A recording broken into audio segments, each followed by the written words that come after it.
quiero agradecerles a ustedes que nos cedan una hora de su tiempo, porque el tiempo es el recurso más preciado que tenemos, porque pues ese no regresa. Entonces, la inversión que están ustedes haciendo de su tiempo en esta actividad, la responsabilidad que tenemos es que les sea útil y que les aporte algo.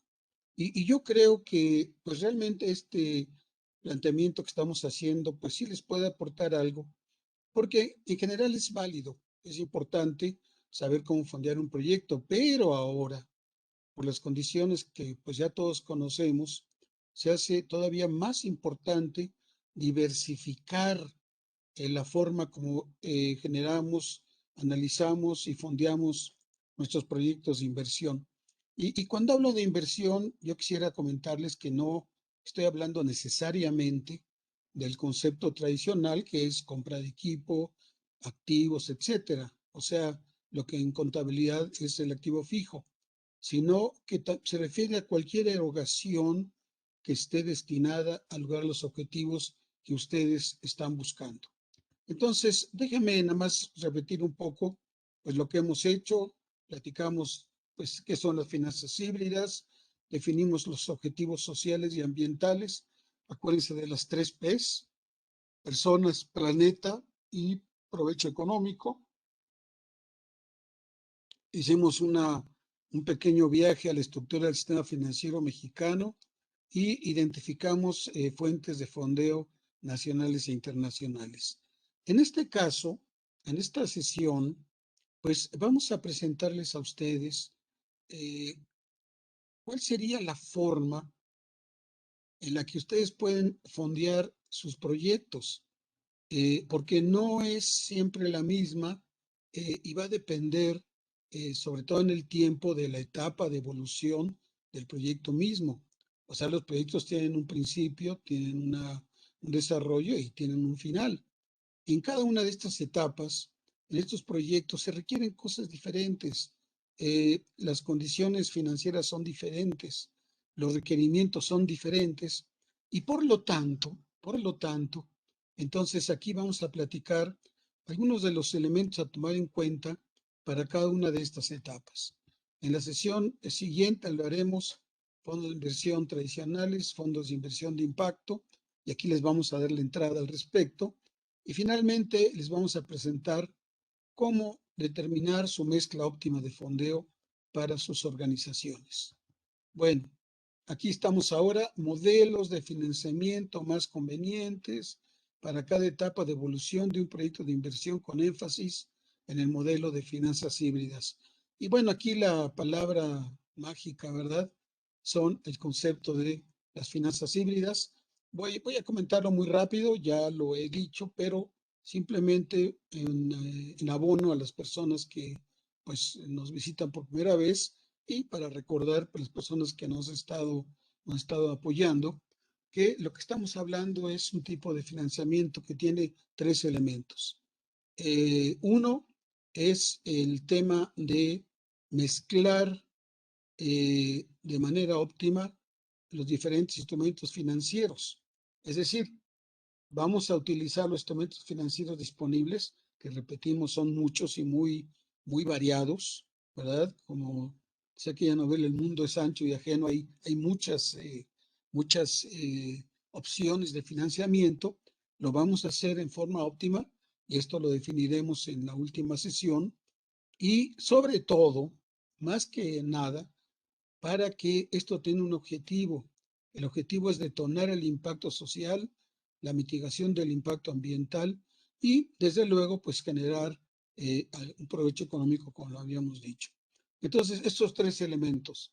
Tengo lo que hemos comentado, la constelación de instrumentos financieros disponibles, de inversión, de crédito, de subsidio, y van a ver ustedes otras opciones que planteamos aquí. Segundo, lo hacemos en forma óptima.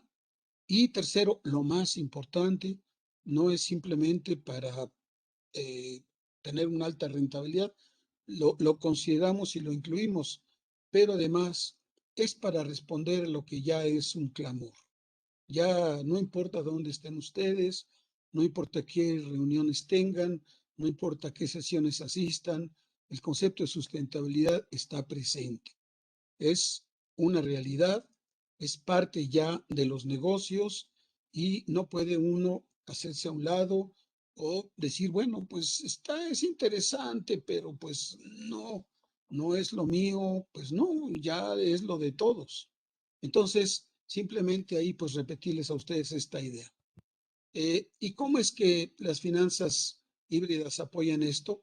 En inglés le llaman, si quieren ustedes ver la literatura internacional, le llaman blended finance, o sea, finanzas mezcladas, o es como una licuadora, es un blending machine, ¿verdad? Es una mezcla todo, o como bueno, en fin, entonces, eh, ¿qué es lo que hace esto? Que lo que está haciendo, está rompiendo una amplia gama de barreras de inversión propias a proyectos de sustentabilidad. Es decir, ya los proyectos de sustentabilidad que antes se enfrentaban a la idea de que o eran un lujo o eran una situación coyuntural y que por lo tanto su análisis de sustentabilidad pues era en todo caso un pie de página, de pronto ahora se convierte en algo importante, muy importante, crítico, toral, y por lo tanto comienzan a aparecer para las entidades de fondeo financieras la necesidad de considerar sus perfiles de riesgo, de rentabilidad y sobre todo de impacto. También, y este es un tema crítico, es cómo mezclar recursos de fundaciones nacionales e internacionales. Es decir, las fundaciones nacionales tienen una serie de restricciones de nuestra legislación, pero las internacionales tienen otras. Entonces, aquí la idea es poder encontrar cómo enlazarlas, cómo vincularlas para lograr nuestros objetivos, que pues yo entiendo que son las aspiraciones de ustedes. Son ideas que ustedes pues no solamente plantean porque en un momento dado, bueno, pues hay que ganarse la vida, lo que sea, no, está mucho más allá que eso, es una verdadera, yo llamaría una verdadera vocación, ¿verdad? Una vocación social que sin lugar a dudas siempre ha sido importante, pero ahora es muy importante. Sobre todo, repito, por los aspectos actuales con los que vivimos. Y entonces la idea es, si en un momento dado los recursos públicos no están disponibles, bueno, pues hay los recursos de capital privado. El capital privado es muy amplio, el dinero va donde se necesita, hay mucho dinero en la economía internacional, hay algo de dinero en la economía nacional y los flujos de recursos privados hay que aprovecharlos, ¿verdad? Que buscan mercados emergentes, innovadores, como proyectos de sustentabilidad y reconversión productiva.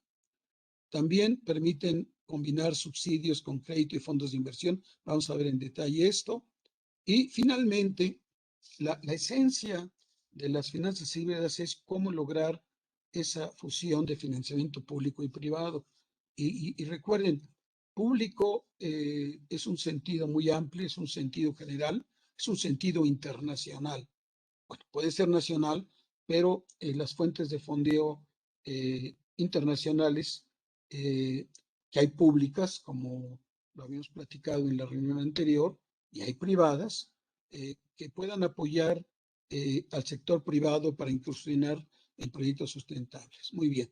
En resumen, entonces lo que hacemos es que con finanzas híbridas podemos trabajar en proyectos, fondearlos con una visión social ambiental, en donde integran indicadores, ya saben, ambiental, social y gobernanza, pero que a su vez genera un retorno de inversión o rendimientos financieros. Esta es una forma muy sencilla lo que estamos planteando. Recuerden, si el proyecto, si el programa, si el plan no se fondea, pues no va a suceder, ¿verdad? Por las aspiraciones que tengamos nosotros, el deseo, la vocación, pues de alguna forma requiere recursos financieros, simplemente así es. Y entonces, eso es lo que posibilita que estas aspiraciones se conviertan en realidad. ¿Cuáles son los principales instrumentos de financiamiento? Bueno, aquí vamos a platicar de dos fundamentales. Uno, el crédito. El crédito también se llama deuda.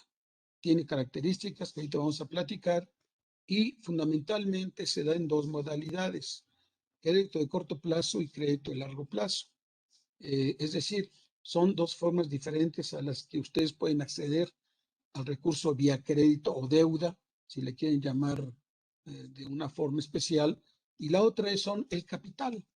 Por capital nos estamos refiriendo a todo aquello que posibilita la innovación en el sentido de nueva tecnología, mejores equipos, mayor posibilidad de profundidad en nuestra propuesta, etcétera.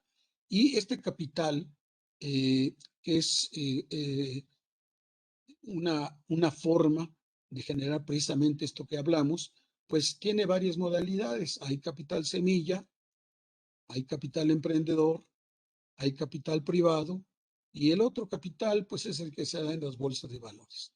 Como ustedes saben, cuando una empresa se hace pública en un sentido de capital, quiere decir que vende sus acciones en la bolsa de valores. En ese sentido es pública, ¿verdad? El público está financiando esta empresa y tiene una serie de condiciones muy particulares. Muy bien. Aquí lo que ponemos es que el crédito bancario y el capital, pues son instrumentos complementarios. Y el tema fundamental, complementarios, bueno, porque tienen diferentes usos en diferentes etapas de un proyecto.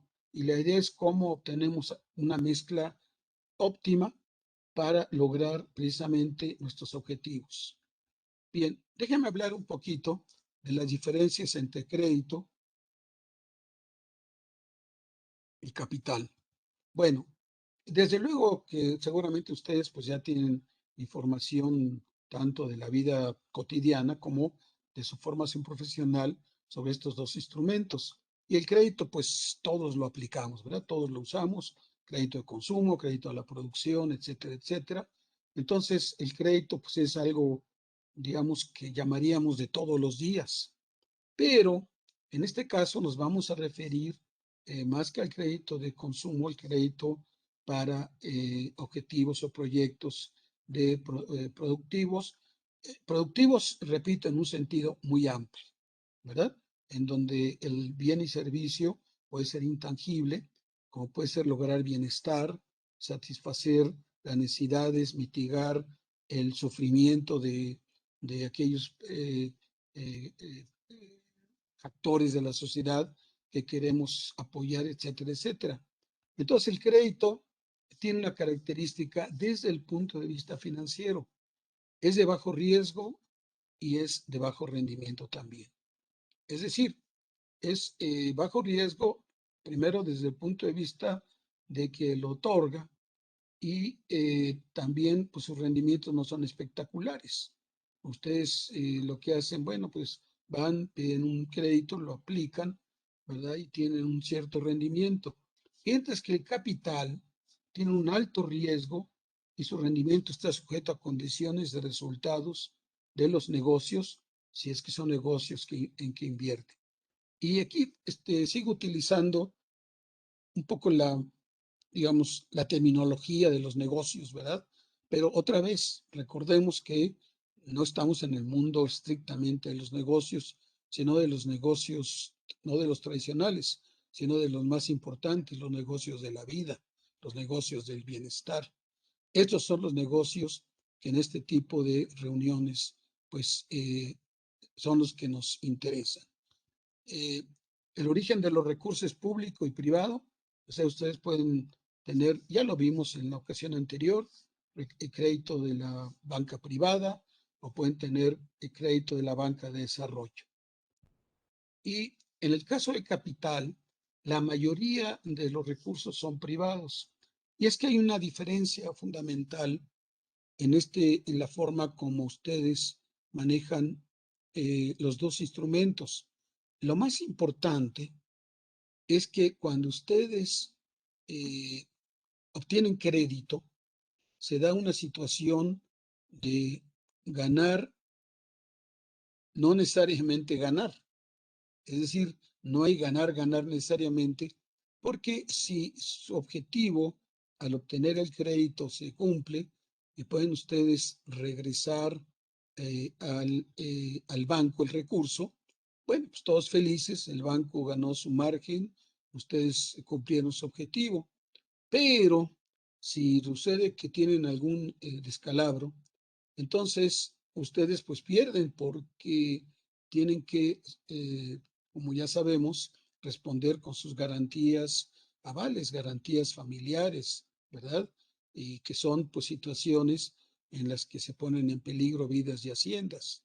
Entonces, ese es el caso del crédito. En el caso del capital es diferente porque ahí sí es una relación ganar-ganar o perder-perder.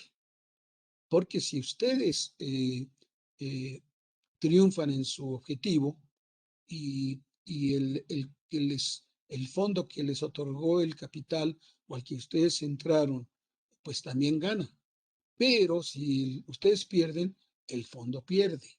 Vean ustedes, no es una situación de que pues, ahí te van mis garantías. No, simplemente, como dicen, nos estamos casando, ¿verdad? Y por lo tanto representa una forma de trabajar diferente. En el crédito es corto y largo plazo, como lo hemos platicado, y en el capital es largo plazo, porque fundamentalmente se refiere a proyectos de largo alcance, ¿verdad? Proyectos de varios años. El crédito se puede manejar en forma masiva y desde luego tiene que ser estrictamente regulado para evitar posibles riesgos sistémicos. Estamos viviendo un riesgo sistémico, como ustedes saben, probablemente el peor de todos.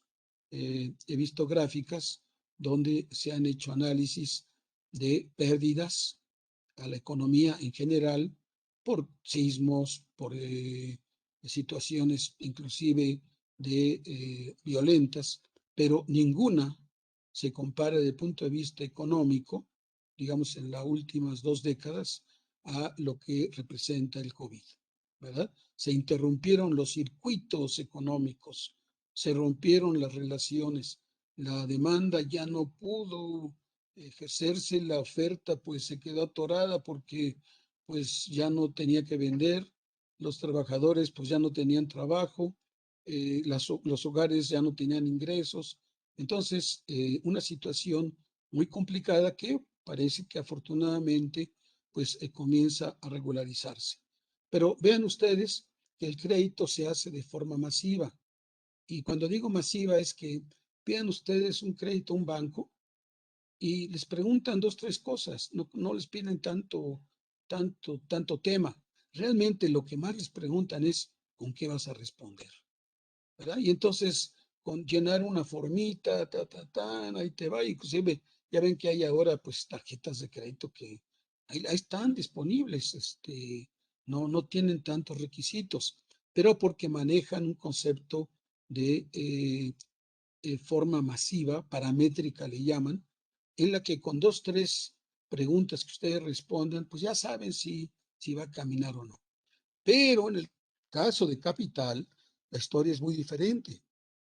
En el caso de capital, acuérdense, es un compromiso de largo plazo, los dos van corriendo el mismo riesgo, y en este caso no es masivo el proyecto, tiene que hacerse caso por caso, con mucho detalle, pero la verdad es que si ustedes lo piensan, pues puede ser más interesante porque, repito, el riesgo se está compartiendo. Muy bien. Entonces, esto es un poco algunas ideas de las diferencias entre crédito y capital, pero yo solamente les pido que guarden la que, pues, desde mi punto de vista es la más importante, que es el tema de riesgos. En crédito, ustedes corren todo el riesgo. En capital, ustedes comparten el riesgo. ¿Cuál es la buena? Pues depende, es lo que vamos a ver ahorita. Bien, ahí tienen ustedes una curva que representa el desarrollo de un proyecto y representa las diferentes opciones de capital. Después vamos a hablar un poquito sobre crédito. Entonces, en la primera etapa, lo que funciona, ¿verdad?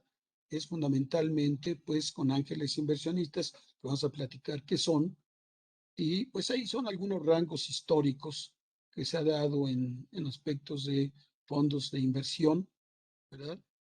Obviamente la parte primera es investigación y desarrollo, es la idea de que, bueno, pues el proyecto camina o no camina.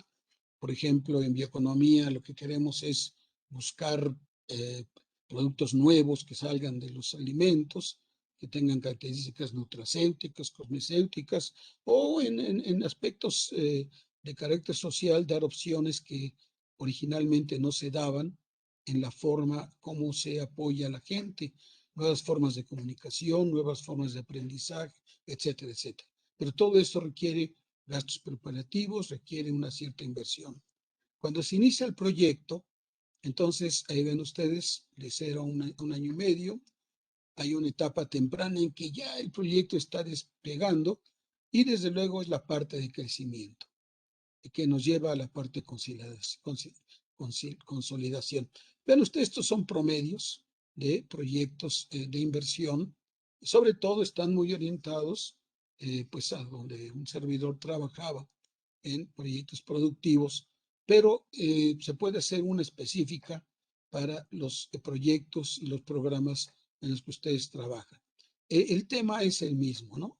Centralmente hay un momento en que hay que invertir para que esto camine, luego comienza a trabajar, pero pues todavía no pega, todavía no tengo los resultados que yo deseo y de pronto comienza a aparecer ya los resultados.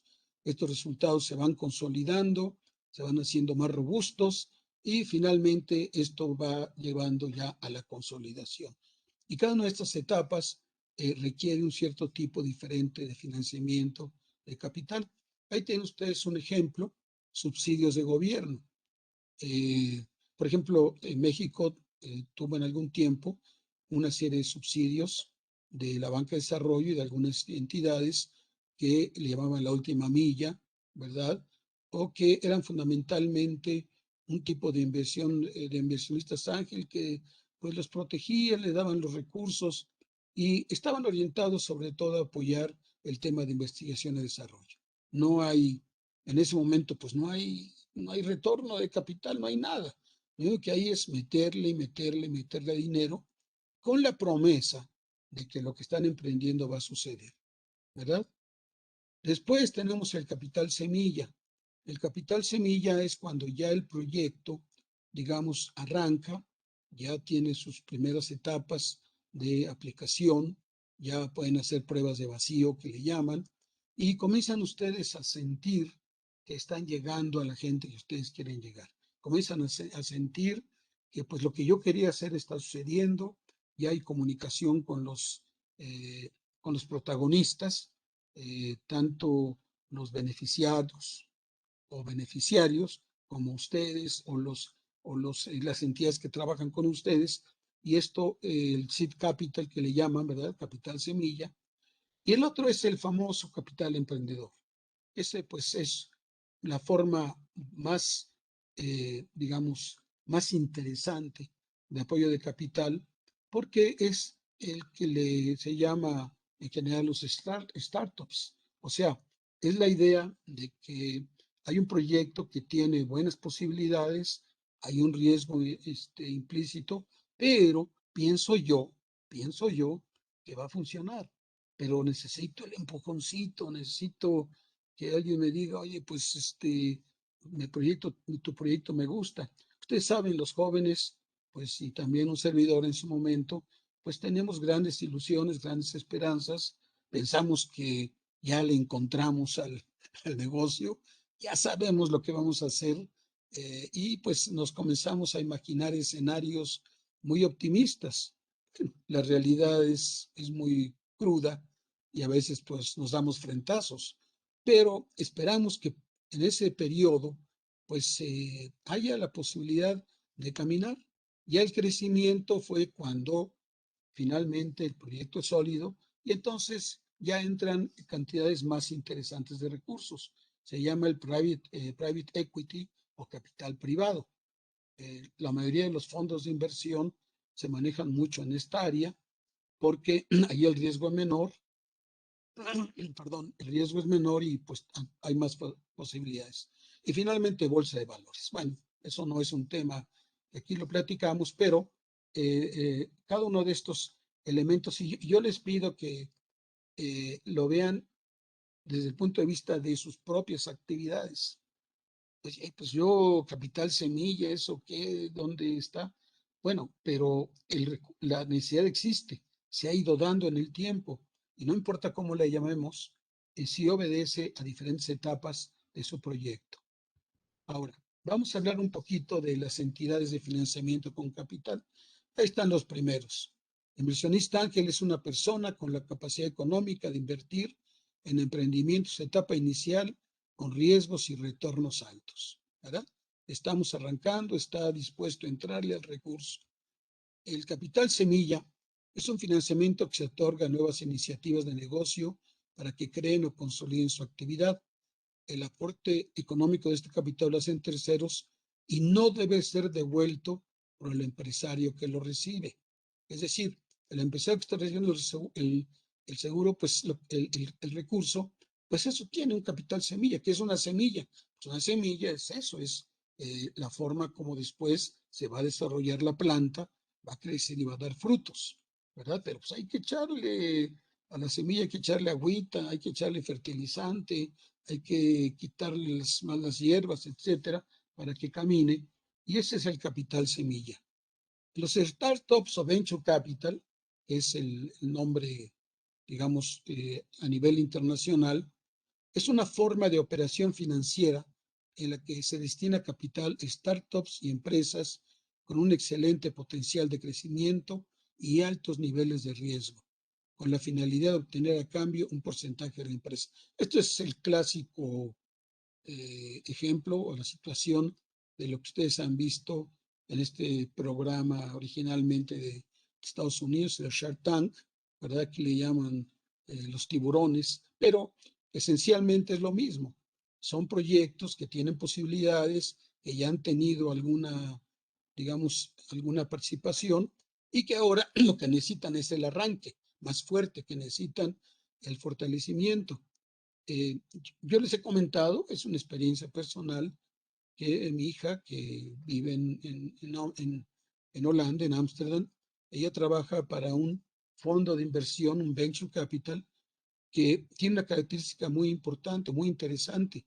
Y ahí es donde comienza a verse la importancia que está dándose a estos temas de sustentabilidad. Ella maneja recursos de una empresa mayor, la empresa más grande del mundo de destilados, para trabajar con capital emprendedor, o sea, con algunas empresitas que tengan grandes posibilidades de crecimiento, pero esto es lo más interesante, ya introduciendo un nuevo concepto que llamaríamos discriminación en reversa. Es decir, será aquellos grupos, para aquellos emprendedores que tradicionalmente no han sido considerados por razones de muy diferente tipo, de género, de raza, etcétera, en la obtención de recursos en los fondos tradicionales. Entonces, ese es un elemento que ella dice, bueno, tú eres una empresa, está muy bien, es interesante, y además pues tienes características que hacen, digamos, muy interesante el proyecto de un punto de vista de sustentabilidad. Ya saben, el tema de la gente. Y entonces ella otorga un primer recurso como capital semilla de 200,000 euros. Y luego, cuando el proyecto ya está caminando y como dice aquí, ya tiene un cierto potencial de crecimiento probado, entonces ella otorga 2 millones de euros para que haya un cambio, haya ya un crecimiento y después se hace pues, lo que llaman un arreglo para después tener una obtención, un porcentaje de la empresa.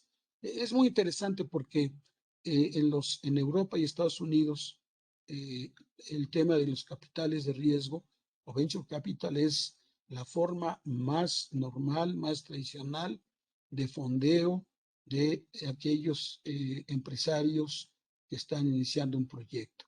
Así fue con todos el Silicon Valley, surgió precisamente a través de fondos de capital. Y luego ya entramos al capital privado, el private equity, que es una entidad desarrollada por entidades especializadas, en donde ya entramos en una aportación de recursos financieros. Y aquí es a cambio de una participación mayoritaria o minoritaria. Pero, ¿qué es lo que va cambiando en cada caso? Bueno, la etapa del proyecto, pero más importante, el monto con el que van entrando aquellos inversionistas que van a participar con ustedes, ¿verdad? Y repito otra vez, yo les ruego que lo piensen en un sentido más amplio, no solamente otra vez en proyectos productivos, sino en proyectos sociales. Hay muchos proyectos sociales como el caso que les mencioné. O sea, a lo mejor estos proyectos en que mi hija está participando, pues es interesante la actividad, pero esencialmente lo que se está tratando de empujar es el concepto de la gente, es el concepto de la sustentabilidad. Muy bien. También hay otras modalidades, lo que llaman los family offices, que no son otra cosa que familias que en una oficina privada de inversión creada por una familia de riqueza significativa. Es decir, una familia invierte, ¿verdad? Entonces crea su oficina y esa es una forma muy interesante porque, digamos, se maneja con la filosofía que la familia tenga en relación a qué es lo que quiere buscar. Luego los llamados inversionistas institucionales, que no es una entidad que administra el capital de terceras personas y lo que hacen es buscar ganancias con estos fondos, realizando operaciones gran escala en mercados financieros. Aquí se maneja el término de derivados, etcétera.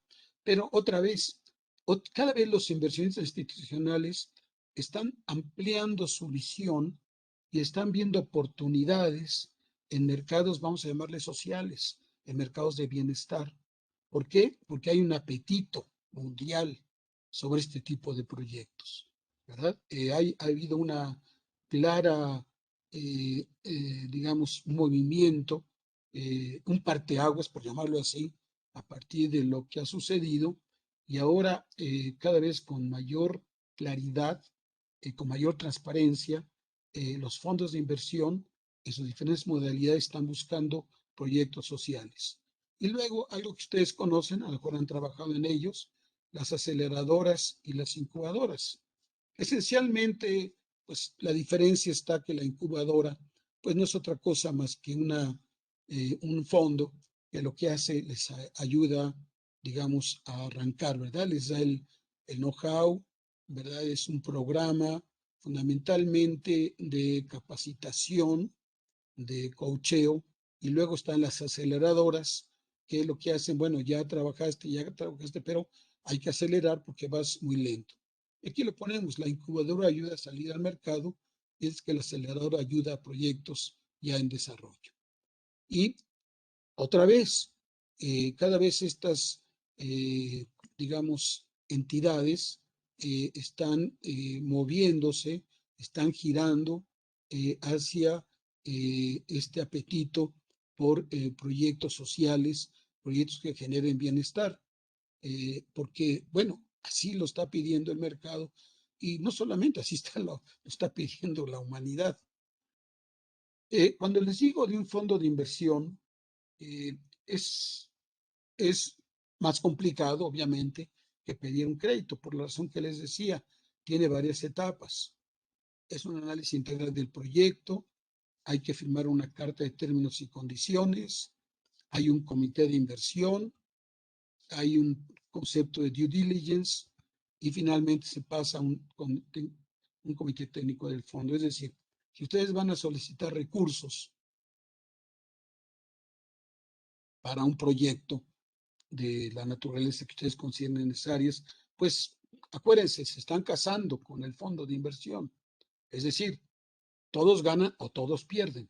Y por lo tanto se requiere, obviamente, una forma mucho más estrecha, más detallada de ver con quién se están casando, tanto ellos como ustedes, ¿verdad? Y ahí vean ustedes que hay unos elementos muy interesantes, obviamente el análisis integral del proyecto, pero hay una parte muy central que es el due diligence, que es el debido proceso, por llamarle en buen español, castellano, que no es otra cosa que, pues, el fondo de inversión dice, oye, no tienes esqueletos ahí en el closet, oye, no traes problemas laborales, oye, no traes problemas fiscales. Entonces, el due diligence no es otra cosa más que todo ese proceso que se lleva a cabo para revisar que efectivamente lo que se dijo que iba a suceder, sucedió. Y yo les pongo de ejemplo algo que pues simplemente sucede, inclusive en este programa que mencionamos del Shark Tank, que bueno, ahí llegan de acuerdo, dicen, oye, pues sí nos gustó tu proyecto, mira, le vamos a entrar con tanto por ciento, es decir, con tantos recursos, nos llevamos tanto por ciento del proyecto, pero eso es nada más, digamos, la entrada del asunto, es una especie de comité de inversión, pero para que el dinero se erogue, para que finalmente se haga ya el movimiento del recurso, pues tiene que haber un due diligence. Entonces, el que aceptó entrarle, pues dice, oye, pues espérame, déjame ver tus cuentas, déjame ver cómo estás, cómo está tu proyecto, para asegurar que esto sucede. Y es un camino largo, no lo pongo para que digan ustedes, pues que está muy complicado, simplemente para enfatizar la idea de que precisamente porque tiene tantas ventajas, andar y participar en proyectos de inversión. En la plática siguiente vamos a hablar sobre la diferencia entre proyectos de inversión tradicionales y los proyectos de inversión de impacto, que son en los que ustedes definitivamente tienen una gran opción, pero que al final del día, pues tienen el mismo recorrido. Es un recorrido simplemente de due diligence, ¿verdad? Hay que ver cuál es el proyecto, ya saben, análisis de mercado, riesgos y oportunidades, cuáles son los aspectos financieros, aspectos corporativos, la propuesta de participación, cuál es el valor que estamos generando, consideraciones especiales, la opinión, longitud de acuerdo y resumen ejecutivo. Esta es una escalerita que en general se recorre para proyectos de inversión tradicionales. En caso de inversión de impacto, los nombres cambian un poco porque, bueno, el mercado no es el mercado que llamamos de precios que tiene un precio de mercado. Hay que hacer análisis de impacto, precisamente. Ahí es donde entra muy claramente los estudios de indicadores de impacto, que son los que van a sustituir aquellos indicadores tradicionales. Pero todo nos lleva a una evaluación del proyecto, ¿verdad? Es decir, de alguna forma, aunque los indicadores de valor, aunque los indicadores de mercado sean diferentes de los tradicionales, pues hay un aspecto financiero, hay un recurso que se va a otorgar y entonces a entregar, hay que hacer una evaluación. Aquí les pongo un ejemplo, digamos, este es lo mismo, pero simplemente para mostrar el famoso Canvas. Fue una tesis doctoral de Canvas, pero vino a revolucionar la forma como hacemos proyectos. Y decimos que si no podemos poner en un Canvas el proyecto, que es una hojita, pues entonces no lo tenemos claro. No sabemos lo que realmente queremos decir. Y tiene varias etapas: el mercado meta, qué es lo que quiero, qué es lo que ando buscando, la propuesta de valor, que es por mucho lo más importante, porque la propuesta de valor, como ya hemos comentado, define por qué es diferente lo que tú ofreces, qué lo hace diferente, qué lo hace atractivo. Luego, los canales de distribución, las relaciones con los clientes, eso, los flujos de ingresos, porque una vez que tenemos los mercados definidos, nuestra propuesta de valor, conocemos ya la forma como vamos a relacionarnos con los clientes, pues tenemos nuestros flujos de ingresos, nuestra proyección, los recursos claves, que es otra cosa que la tecnología, cómo apoyamos, qué indicadores internacionales estamos utilizando, ya sea de universidades o de centros hospitalarios, para medir nuestro apoyo si es un tema de salud, o para medir nuestro apoyo a la educación si es un tema sobre este aspecto. Las actividades claves, ¿verdad? Es decir, recursos claves serían, por decirlo, perdón, recursos claves sería, pues, capital, es recursos humanos, recursos materiales, etcétera. Las actividades claves es ya la tecnología propiamente dicho, cómo mezclan los recursos, y las relaciones claves, que no es otra cosa que los socios, quiénes los acompañan, quiénes los apoyan, con quiénes se relacionan, porque en general no vivimos en un vacío. estamos insertos precisamente en un esquema en el que hay proveedores, hay socios, hay entidades que hacen algo parecido a lo nuestro o que nos apoyan para hacerlo. Y esto nos define inversiones y costos, nos define la rentabilidad, nos definen los riesgos y finalmente el fondeo. Y ahí ven ustedes el tema precisamente de las garantías de las finanzas híbridas, crédito de corto y largo plazo, fondos de inversión, tanto tradicionales como de impacto, recursos propios, donaciones y subsidios, garantías, seguros, etcétera. Todo es la idea, es cómo mezclamos estos aspectos. Muy bien. Y aquí incluimos ya una parte que no habla solamente de capital, sino también ya metemos crédito, porque pues no todo es, tiene usted su idea de plan de negocios, ahí está, inician operaciones, se expanden y se consolidan. Es lo mismo, ¿verdad? El mismo concepto. Y aquí tienen ustedes su Valle de la Muerte, que todo el mundo ya, pues ya lo sabemos, ¿verdad? Todo el periodo en que están ustedes metiéndole recursos, tiempo, etcétera, y que bueno, pues las cosas no maduran tan rápido, puede tardar un mes, 2 meses, un año, 2 años. En la entidad donde yo trabajaba, que en fondo de inversión, pues nuestro tiempo que esperábamos, entre comillas, era a veces de 1 o 2 años para que ya comenzaran a generarse utilidades. Bueno, en estos casos, ahí está la madurez.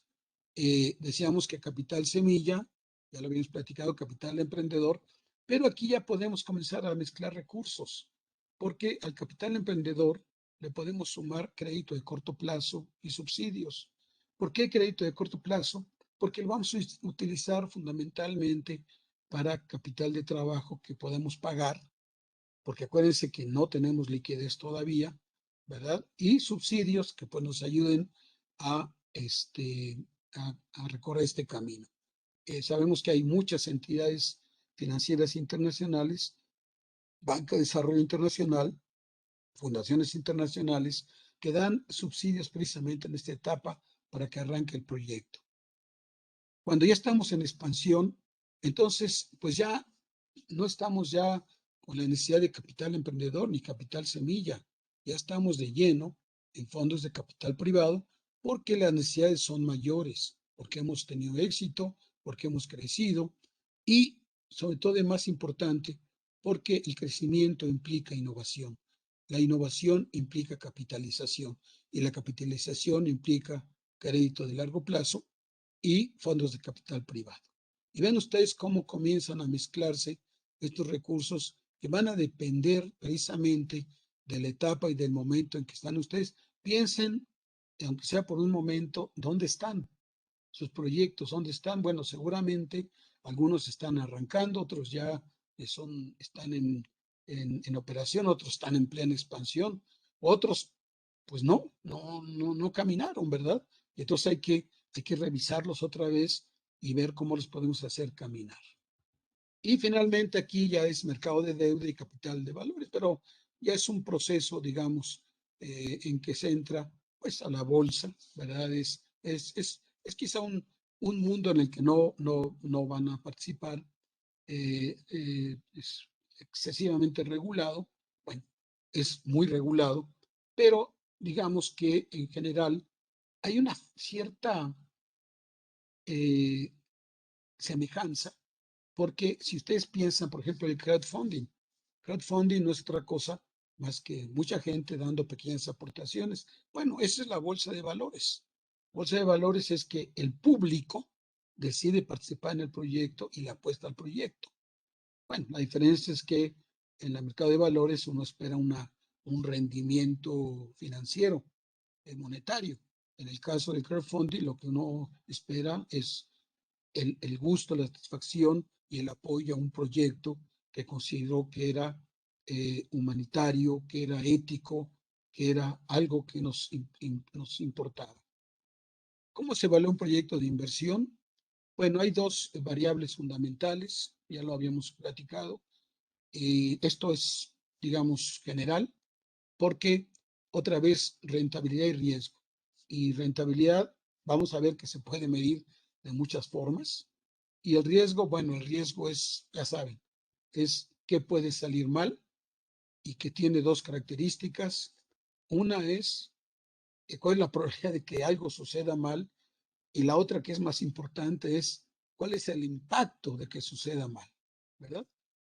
Y la mezcla de estos dos elementos, o sea, la contingencia de que suceda y el impacto de que suceda, pues son lo que determina el riesgo de un proyecto, no solamente de inversión, un proyecto en general de cualquier característica. Todo puede fallar, ya lo hemos dicho, ¿no?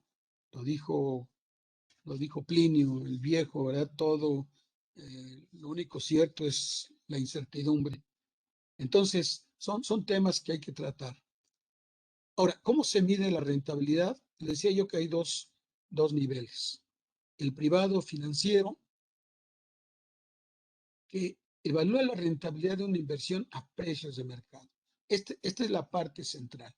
Todo lo que vamos a hablar o todo lo que hablemos de rentabilidad privada es eso, a precios de mercado. Hay un precio de mercado y por lo tanto yo puedo evaluarlo simplemente viendo a qué precio se está moviendo, lo que yo pago, lo que vendo, lo que tengo que pagar, etcétera. Pero la otra, que es la que es más importante, eh, no solo para ustedes, es la coyuntura actual, es la sustentabilidad e impacto de una inversión. ¿Qué se logra?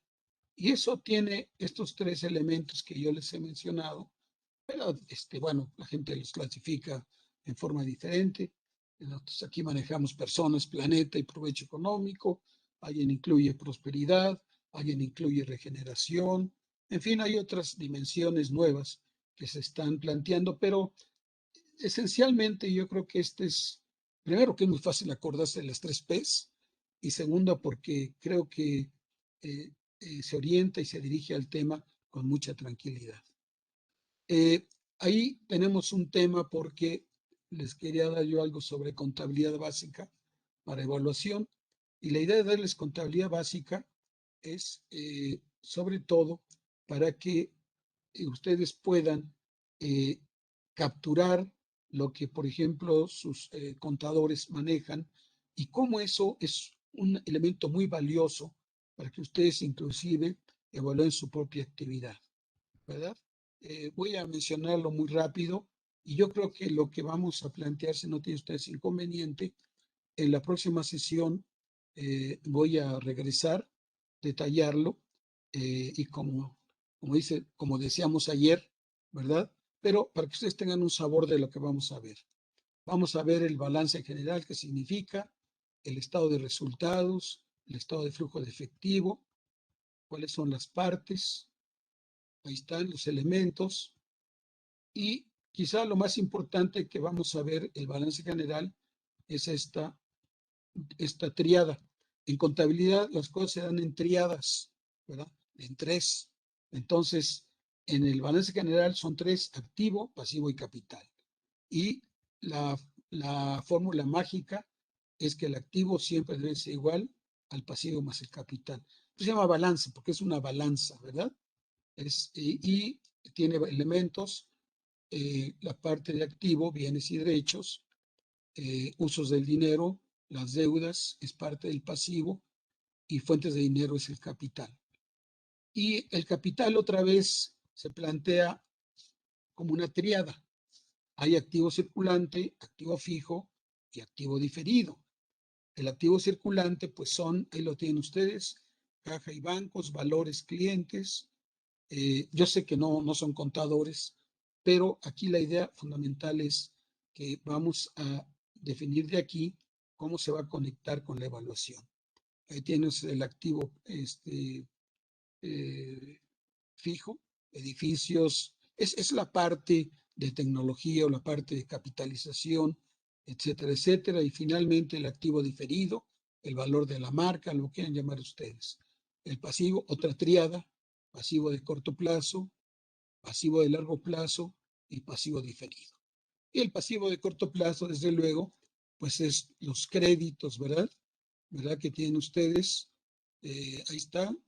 Y de total de pasivos de corto plazo, total pasivo de largo plazo, total pasivo diferido. Próxima reunión vamos a ver con todo gusto esto más en detalle Pero a lo que yo quiero llegar, ahí está el capital contable, y ahí está activo. Siempre el activo se pone del lado izquierdo y el pasivo del capital se pone del lado derecho. Y ahí tienen ustedes un ejemplo, ¿verdad? De ahí está integrado precisamente el balance. Y vean ustedes cómo total de activo, total pasivo de capital es igual. Bueno, estados resultados, los vamos a revisar, no quiero entretenerlos. Lo que queremos llegar al final del día es esto. Vamos a ver estados de flujo de efectivo, etcétera, porque esta es la parte que le queremos llegar. A partir del flujo de efectivo, vamos a poder hacer nuestra evaluación y vamos a ver precisamente dos tipos de evaluaciones. La tasa interna de retorno, la TIR, la tasa valor actual neto, que es como dicen, Coming Attractions, ¿verdad? Y vamos a ver esto, que es lo más importante, lo que es la evaluación social y de impacto, ¿verdad? Ahí está la TIR, ahí está el BAN. No voy a entrar en detalle, lo más que quiero decir es que después de hacer todo el análisis privado, pero, y aquí terminamos, el tema es contaminación, explotación de recursos, pobreza, enfermedades y agresión. Entonces, es imposible quedarse con el análisis privado. Tenemos que pasar al análisis de impacto. Y precisamente en la próxima sesión vamos a ver en detalle el tema de fondos de inversión de impacto. Hacemos una revisión rápida de lo que pues el tiempo no nos permitió ver en detalle, pero que es el material para que ustedes tengan muy claro precisamente qué es la idea de un fondo de inversión de impacto, qué mide, cómo opera. Pues les agradezco mucho su atención. Discúlpeme que tuvimos más material, pero el tiempo nos ganó un poco. Pero de todas maneras, este es un taller con continuidad. Entonces, pues todo lo que no vimos ahora lo veremos en detalle. Al final del día, lo importante es que estos elementos van a ser el sustento, la base, para que entremos ahora sí en lo que puede representar uno de los elementos más importantes de fondeo para las organizaciones de la sociedad civil, que son los fondos de inversión de impacto. Pues muchas gracias y tengan ustedes una bonita semana y les agradezco su atención.